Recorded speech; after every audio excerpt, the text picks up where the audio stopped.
Hey guys, and welcome to another episode of UA Eats. I'm UA, and today I'm outside of a place that I've wanted to review for a really long time, just never got around to it till today. The place is New York's very own homegrown barbecue chain, and by New York I mean New York City because New York State has Dinosaur Barbecue, also a place I want to review.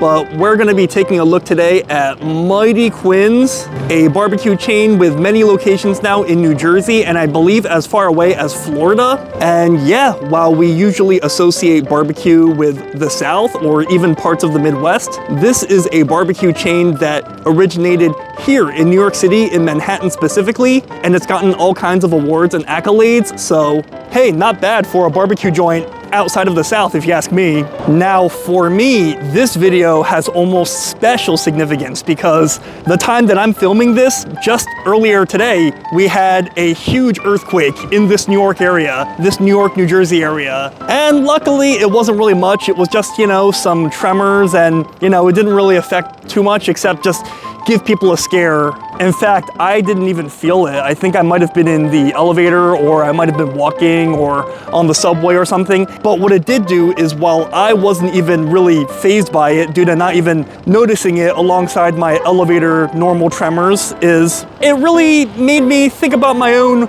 mortality. And it made me really cognizant of the fact that life is fleeting and precious and, your whole life can turn upside down in a moment, so you should really YOLO. I've been craving barbecue for a while, ever since I was in St. Louis. I've been really craving barbecue ever since, and I kept thinking, you know what, I already reviewed a bunch of barbecue joints, so I'll wait a little bit to review more. No, guys, I'm craving barbecue today, so let's just get barbecue today. So, had this review on the back burner for a while, but there's no time like the present, so let's check it out, why don't we?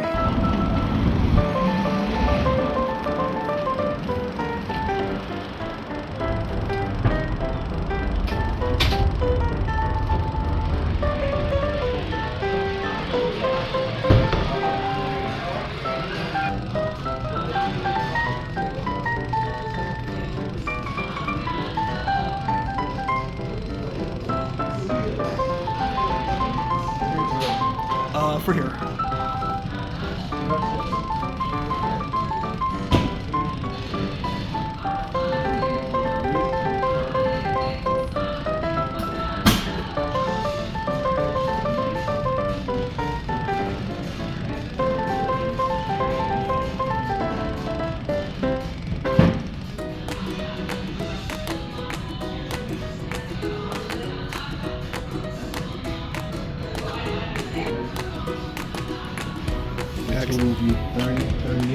Excellent, thank you. All right, guys, we just got our plate of Mighty Quinn's Q, and we're sitting outside. The reason why we're not sitting inside is because the inside of the restaurant, while it's a little bit less cold inside than outside, the inside of the restaurant is rather dark. It's not really the best lighting. Trust me, it's not really gonna look good. Just an insider tip from a YouTuber. I would say 90% of what makes food look good in YouTube videos is good lighting. I will be honest, as always, about how I feel about the food, but I also want the video to be entertaining, and if the food is dark, it's not gonna look good, trust me. But yeah, just what I was craving today, on our near-death experience with the earthquake.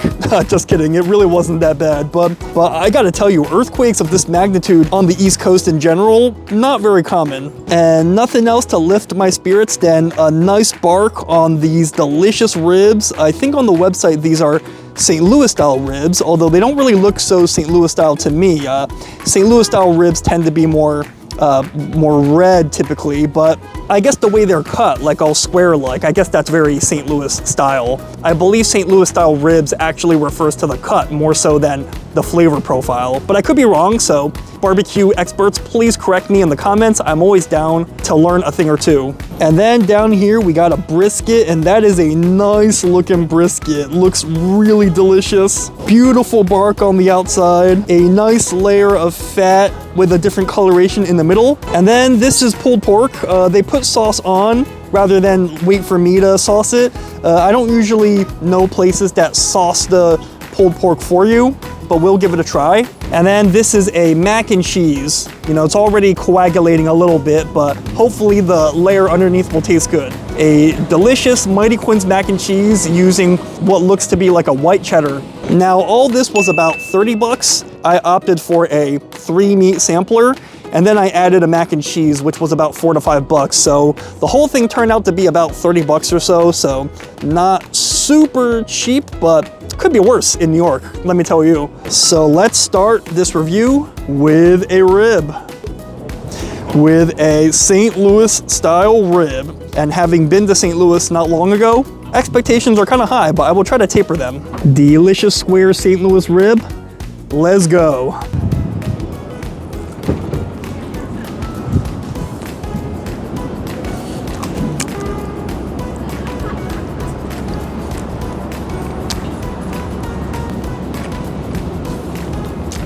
They're okay. Maybe it's not fair for me to compare this to real St. Louis barbecue, but on the other hand, I will say that this isn't my first rodeo. I have been to Mighty Quinn's before, and I remember these ribs being much more juicy, much more fall off the bone, much more succulent and fatty. Today, they're a little bit more dry. Like, I'm gonna try to show you with the angle, but like you see that the ribs have kind of become like these little strands of meat. I don't know, I feel like they're a little bit on the dry end, and I'm not against nibbling, but they don't taste super moist. Now, it has come to my attention not long ago that ribs actually should not necessarily be fall off the bone. Even though many people, such as myself, like fall off the bone ribs, I've actually learned from many of you very knowledgeable commenters that competition ribs actually should have some chew to them, and that when ribs are fall off the bone, that means they're overcooked. So I totally get it. I'm not against chewing some meats, but I feel like these are a little bit on the dry end. Like, even if an authentic St. Louis rib should not be so moist and fatty and disintegrate when you touch it, I feel like these are just kind of just dry. I mean, look, doesn't that just kind of look dry to you? But just look, they look dry and they don't really look that appetizing, right? And as I was saying about the lighting earlier, you know, looks absolutely can be deceiving. But in this case, I mean, they look dry and they kind of taste dry. So it is kind of unfortunate, because I remember when I first moved to New York, I used to really like eating at the Mighty Quinn's flagship location in the East Village. I think it was near St. Mark's, if I remember correctly. Sadly, the original flagship location closed. I wanted to review that one, but it closed, and I guess this is kind of their unofficial flagship location now in Greenwich Village, which is I guess kind of sort of close by, sort of. But I do gotta say that, I don't know, quality seems to have fallen a little bit. But let's give credit where credit's due. I mean, I like these big salt crystals. I like this finishing salt on top. That's a good touch. Yeah. It really helps to bring out like the umami flavor of the pork. The bark is excellent. Like, I like this spicy bark, like a good change up to the fatty ribs. So the things that I like.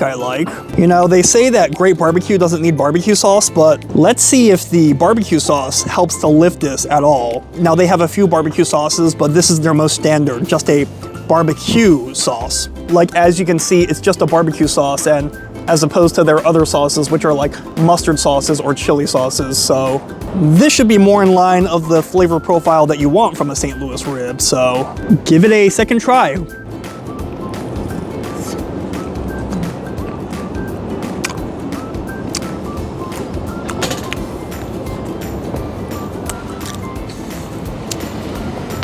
It's okay. I feel like this barbecue sauce is a little bit too sweet. Like, it's a little bit artificially sweet. I know these barbecue sauces all tend to have tomato sauce or some sort of tomato base, but this almost has like way too sweet of like a tomato taste, almost like a Italian-American sweet red pasta, almost approaching ketchup, but you know, not quite there. But it's almost like a very strong sweetness, you know, like a dessert sweet flavor almost, and not really for me. Let's move on from the disappointing rib, and let's try the fatty brisket, which is looking pretty good. And it is a great sign that I'm able to cut this brisket easily in half with just my fork, no knife required. My expectations are high for this fatty brisket, so time to review the Q.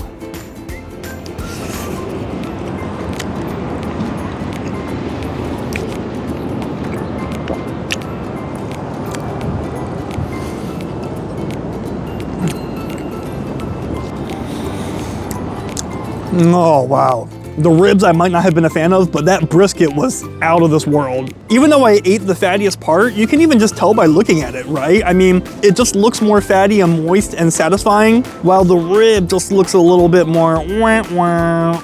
Like it just looks a little bit more dry. I guess you could argue that maybe the fat should be more rendered, so barbecue enthusiasts, barbecue experts, or judges at conventions, please let me know what technically people will look for, but I just feel like this brisket is so fatty, melts in your mouth, that fat just like disintegrates in your mouth. It's just delicious, and oh man. Although I feel like this meat could stand to be more salty. They had the right idea with the finishing salt, but I think they need to finish it with more salt. As good as the bark is, in this case the bark is a little bit less spicy.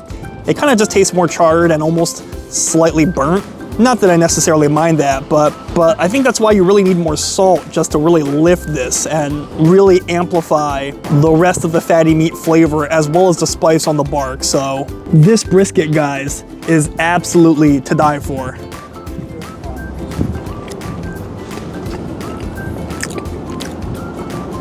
Wow. You know it's great cue when you don't mind just scooping it into your mouth with nothing at all. Just like great steak or great any kind of meat.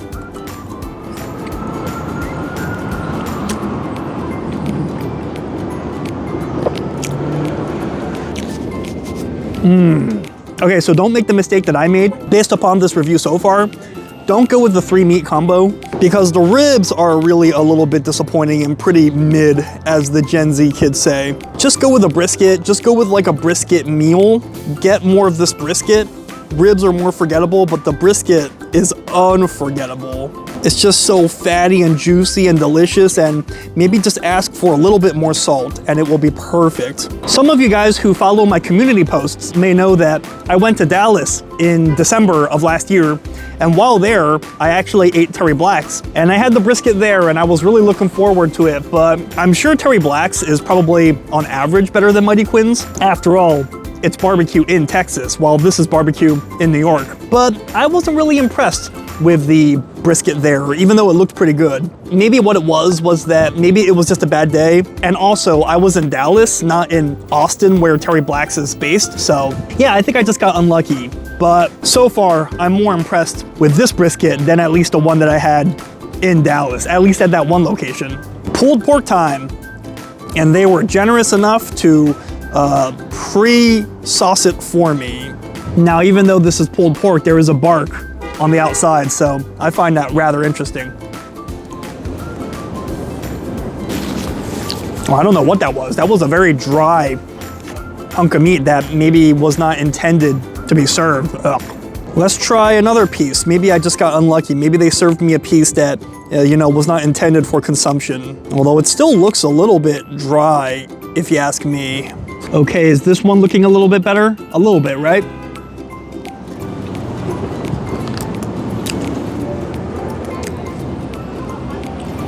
Okay, so it's better than that big, you know, dry, kind of burnt hunk of meat that I just ate. It's actually, the pork is actually fairly juicy and I like it. And it kind of has some spices as well and it tastes pretty good. But once again, it's kind of just ruined by the sauce. Like they chose to just add the sauce for me rather than letting me apply it myself. And I mean, with pulled pork, you kind of have to add sauce, so I don't blame them. I mean, unless I'm mistaken, just eating dried pulled pork on its own doesn't sound very appetizing. It's not like brisket or ribs or something, but I know it might look a little bit dry here, but it actually tastes more juicy than it looks. But this sauce is just unsufferably sweet. Like it's way too sweet in like an artificial, like canned way, like a syrupy, yeah, like almost like a ketchup-y way in a way. And it's really off-putting, and I didn't like the barbecue sauce at all. So it kind of just turns the pulled pork into just like a sponge to eat the barbecue sauce with. So not for me. And because of that, the pulled pork is not for me as well. And that piece that I ate, the first piece that I had to spit out just because of how inedibly dry and gross it was. Like the charred edges are just so like dry and not pleasant like a delicious bark. It does kind of taste burnt and rubbery in like an overdone way. So guys, the pork items, not very impressed. I will say avoid the pulled pork, avoid the ribs, but go with the brisket. The brisket is fantastic.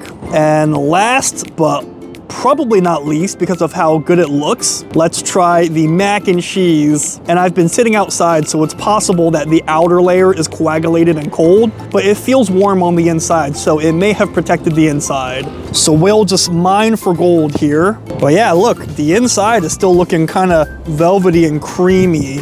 So let's just try to get that delicious gooey inside layer and give it a shot.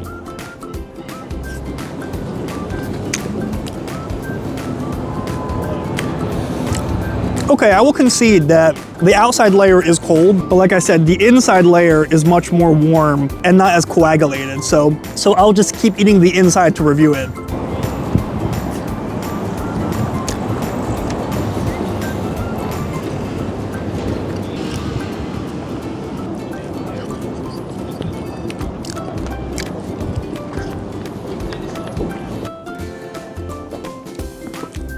The mac and cheese is pretty good. It's not my favorite, but it is pretty good. I think this might be like white cheddar or something like that, and white cheeses like white cheddar are just not my personal cup of tea. Like, I prefer the mac and cheeses that are mostly yellow with some white cheese kind of sprinkled in just to add like a change up. I don't really like mac and cheeses where it's mostly a white cheddar or like a white cheese. But that being said, reviewing it for what it is quite nice. It's really creamy. It's really cheesy and decadent. The noodles are not overdone like they're like overcooked macaroni, which is often the case for mac and cheese. They kind of have some firmness to them. The spices they put on top kind of help to change things up and kind of change up the flavor a little bit with every bite, so it prevents some fatigue from just eating rich cheese all the time. And it's not too cheesy, you know? As much as we like a decadent mac and cheese that's really cheesy and generous with the cheese and decadent, it's like the perfect coating of cheese, so you're not overwhelmed by the richness. All in all, guys,